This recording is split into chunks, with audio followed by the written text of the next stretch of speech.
CPM party Mancherial జిల్లా committee ఆధ్వర్యంలో సంఖ్యరవి CPM జిల్లా కార్యదర్శి, తుమాస ప్రకాష్ సిపిఎం జిల్లా కార్యదర్శి వర్గ సభ్యులు, పాయిరాల రాములు సిపిఎం నాయకులు ఈరోజు ప్రజావాణిలో భాగంగా మంచిర్యాల జిల్లా కలెక్టర్కు ఈ జిల్లాలో పర్యావరణ సమస్యలపైన వినతిపత్రం ఇవ్వడం జరిగింది. కొనోకార్పస్ మొక్కలు జిల్లా వ్యాప్తంగా గత ప్రభుత్వ కాలంలో ప్రభుత్వ ప్రజాప్రతినిధులు, అధికారులు ఈ విషపు మొక్కను జిల్లా వ్యాప్తంగా నాటించడం అనేది జరిగింది. అనేక మంది ప్రముఖులు, డాక్టర్లు, మేధావులు ఈ కాన్ఫరెన్స్ మొక్కల మూలంగా ఎలర్జీ, లంగ్ క్యాన్సరు, శ్వాసకోశ వ్యాధులు, అట్లనే విషజ్వరాలు విజృంభిస్తున్నాయి. ఈ మొక్కలను తొలగించాలని చెప్పి ప్రజల యొక్క ప్రాణాలను కాపాడాలని, మూగజీవుల ప్రాణాలను కాపాడాలని చెప్పి కూడా ఆందోళన చెందుతున్నటువంటి పరిస్థితి.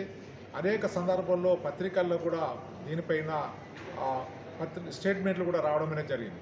ఇంత ప్రమాదకరమైనటువంటి ఈ మొక్కలను జిల్లాలో పెంచడం మూలంగా జిల్లా ప్రజలు అనారోగ్య సమస్యలతో కొట్టుమిట్లాడుతున్నారు.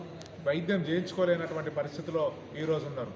ఈ మొక్కలు ప్రధానంగా రహదారులు, డివైడర్లు, ఫంక్షన్ హాళ్ళు, పెట్రోల్ బంకులు, ప్రభుత్వ ప్రైవేటు అన్ని కార్యాలయాల్లో, ఫంక్షన్ హాల్లో, ఇట్లా అన్ని ప్రాంతాల్లో ఈ విషపు మొక్కలు అనేది విస్తృతంగా ఏర్పాటు చేయడం అనేది జరిగింది. తక్షణమే వీటిని తొలగించాలని చెప్పి, వీటిని నిర్మూలించాలని చెప్పి సిపిఎం పార్టీగా అధికారులను మేము కోరుతున్నాం. అదేవిధంగా మొక్కలను తొలగిస్తున్నట్టుగా కొన్ని ప్రాంతాలలో మాత్రమే కొన్ని మొక్కలను కట్ చేసేళ్ళు. అది కంటి తురుపు చర్య తప్ప అది శాశ్వతంగా ప్రజల ఆరోగ్యాలను కాపాడే విధంగా తీసుకున్నటువంటి చర్యగా లేదు. ఒకవేళ అధికారులు కనుక తక్షణమే జోక్యం చేసుకొని గ్రామ స్థాయి నుండి జిల్లా స్థాయి వరకు ఉన్నటువంటి అన్ని ప్రాంతాల్లో ఉన్నటువంటి ఈ మొక్కలను కనుక తొలగించకపోతే సిపిఎం పార్టీ అధ్యయనంలో జిల్లా వ్యాప్త ఆందోళన కార్యక్రమం చేపడతామని సందర్భంగా తెలియజేస్తున్నాం.